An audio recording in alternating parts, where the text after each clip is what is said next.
Welcome to the Giving a Purpose podcast. We talk, you listen. Streaming to the world and beyond, we will talk about all aspects of life. We will host a variety of guests, where each week we will educate, motivate, encourage, and inspire you. Let's get started with your host, Mr. L.A.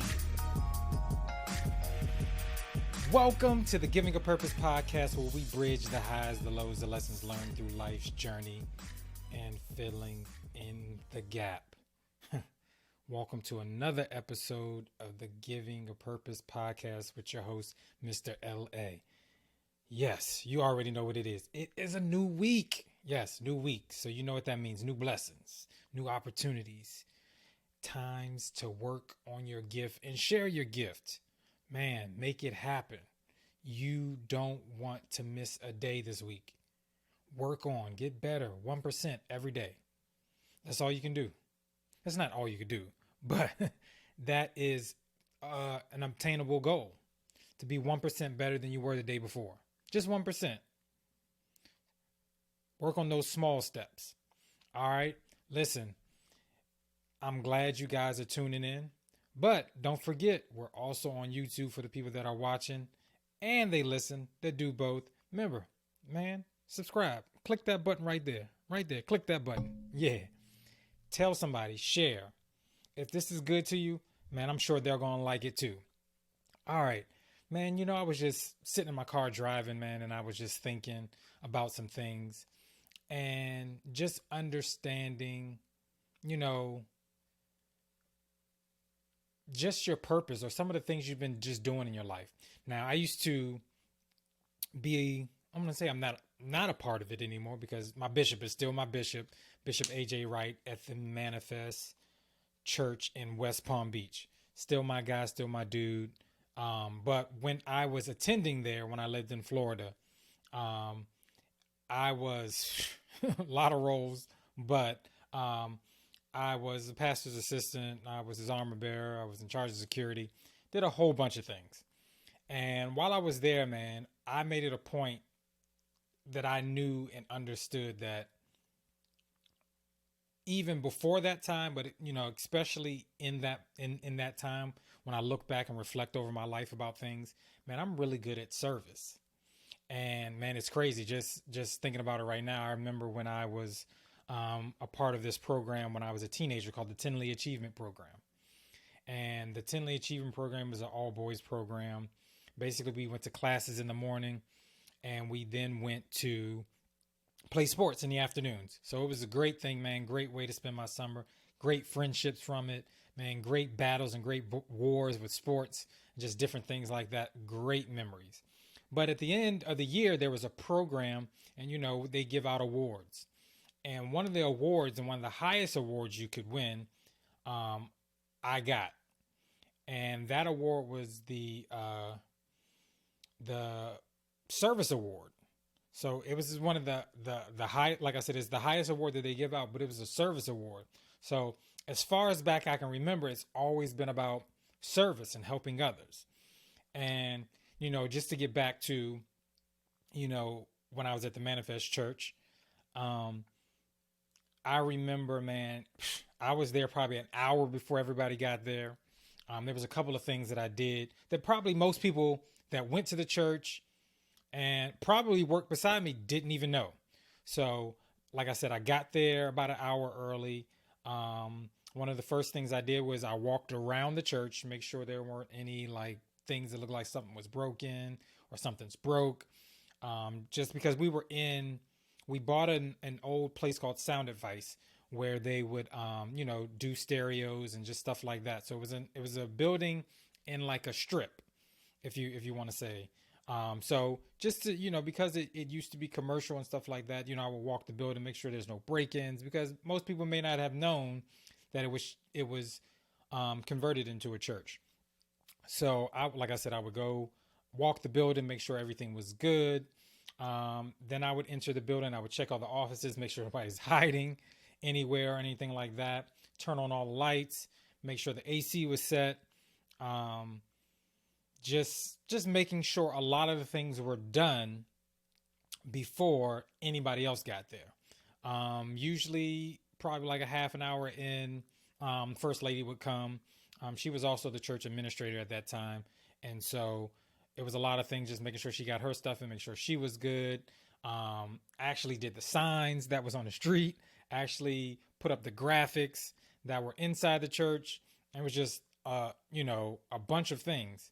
But it was the service. Like, it was the craziest thing. Like, and most people didn't understand. It felt like a great purpose for me.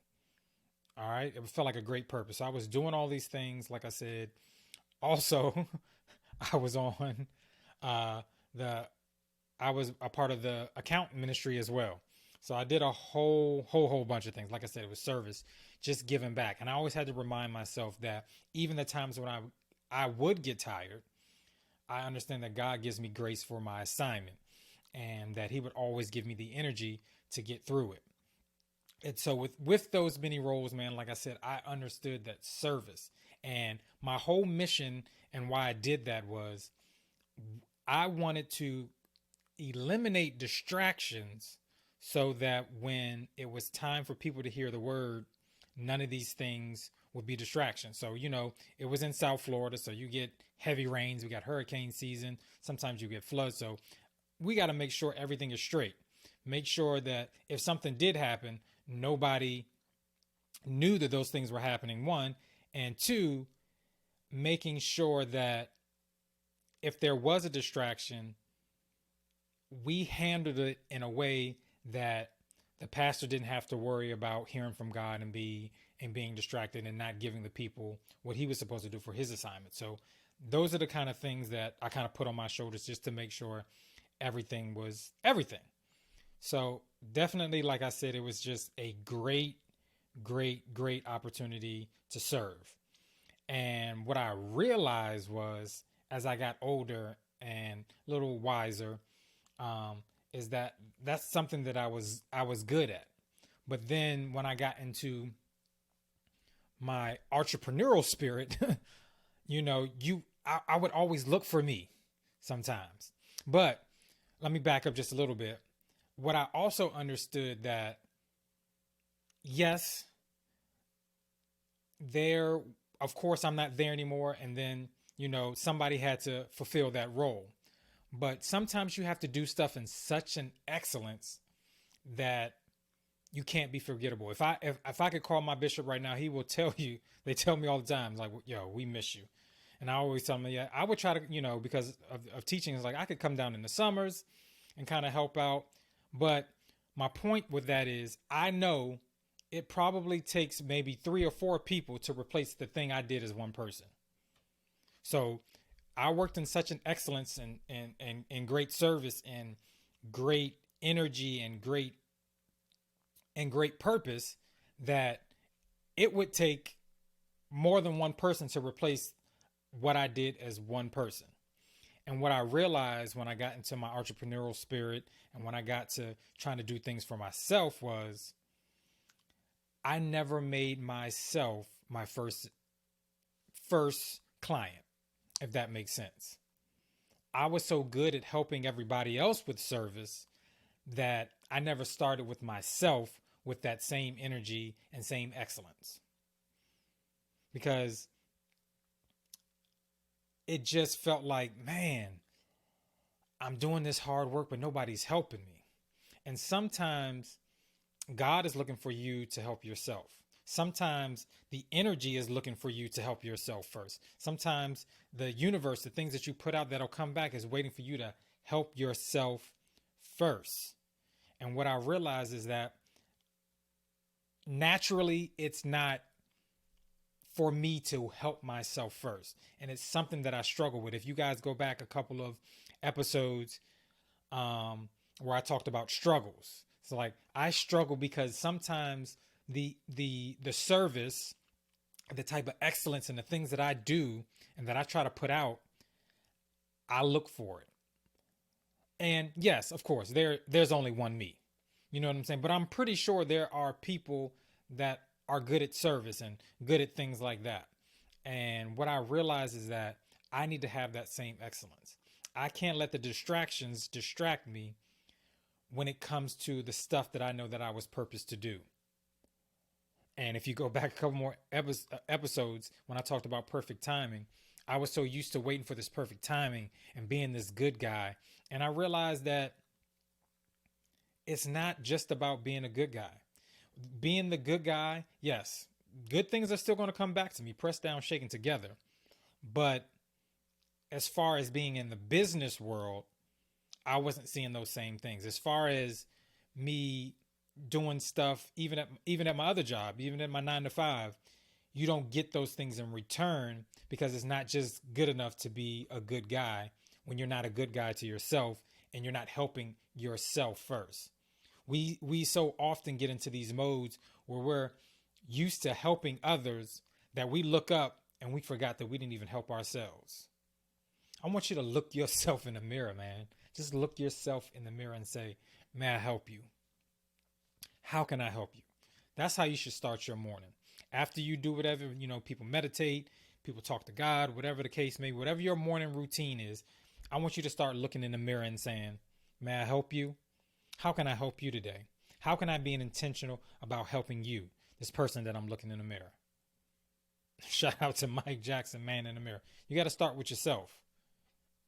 And that's what I'm committed to doing now. To looking at myself in the mirror and say, may I help you? How can I help you? Because I know once I start serving myself, and I don't mean that to be cocky. That's not what I mean by serve myself. I mean by putting the same energy and the same excellence and the same work ethic that I do for others in service, I need to do to myself, because I know that if I put that service into myself, my gift will make room for me. And I don't put enough self-investment into my gift so others could see it. And what I realize is that I would find myself feeling disappointed in myself by not completing things. But like I said, what I realize is I'm not putting that same energy into me. That's true intimacy into me. So that's what I need you guys to understand. Find service for yourself. Yeah.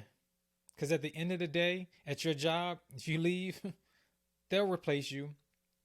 But you know what? I've seen it at many different jobs that it may be a difference in philosophy, and they may not like the person and they're trying to get rid of the person. But then when they replace that person, they got to find 3 people to do what that one person did as a job. And then that's how you realize, like, yeah, you replace the physical body, but you can't replace the body of work. Hope that hit somewhere somebody. That's what I realized. And that's no shade on my other church. I love them, but I'm talking about what I brought to the table and what I want you to understand about when you do things in excellence and when you do things with such great work ethic. Yeah, they may replace the body, but they can't change your body with your body of work. Even in relationships. All right. You got to understand, if you gave 150%, that's why sometimes you may look at your ex and they could be dating. I don't say they're dating multiple people at the same time, but if they are in this new dating that's going on, they're trying to find all of those things in multiple people that you may have gave them as one. And depending on the circumstances of how you guys broke up, it just happens that way. But I promise you, if you put that service into you, if you take that intimate time, that intimacy time, and put it into you, I'm telling you, it's going to be greater. Look yourself in the mirror and say, may I help you? May I help you? How can I be intentional about helping you today? I want you, listen, shout out to Chick-fil-A, man. They got some of the best customer service out there. And then when you do it, I want you to look yourself in the mirror and say, my pleasure. You know what I'm saying? Like, if you think about the greatest experience that you had ever of customer service, what if you treated yourself like that? And how it would do to your confidence, and how would it do to your self-esteem? I want you to think about that. Think about the greatest customer service experience that you ever had, And what if you treated yourself like that? What if you treated your goals like that? What if you put that energy and that excellence into that? How much greater you would be, how much further along you would be to your goals. That's going to be dope. That's going to be dope. And it's going to produce a lot of greatness out of you. Your gift is going to make room for you. I know it and I believe it. Listen, man, hopefully that blessed someone today. Hopefully that gave you guys what you needed today. I know I needed it. So that's what I'm going to start doing, man. I'm going to look myself in the mirror after I brush my teeth. May I help you? How can I help you today? How can I be of service to you? Fulfill that purpose. Man, people of purpose, hopefully that got you started for your new week. May I help you? Listen, just like I do, make sure you guys subscribe. We're on all major platforms. Check us out, share it, let people know, make sure you subscribe to the YouTube channel as well. Myself and Tristan Marsh, every Monday we're on IG Live at 6 p.m. Eastern Standard Time. You never want to miss that for your mental health Monday. Man, I appreciate you guys. I love you guys. Thank you for listening. Thank you for sharing. Thank you for subscribing. And thank you for believing in the service. Make sure you live on purpose and make sure you live in purpose. I'll see you guys next week. Peace. You've been listening to the Giving a Purpose podcast. We hope you've enjoyed the show. Be sure to subscribe on iTunes, Spotify, or Google Play to get new, fresh weekly episodes. For more, follow us on Instagram, Facebook, and Twitter.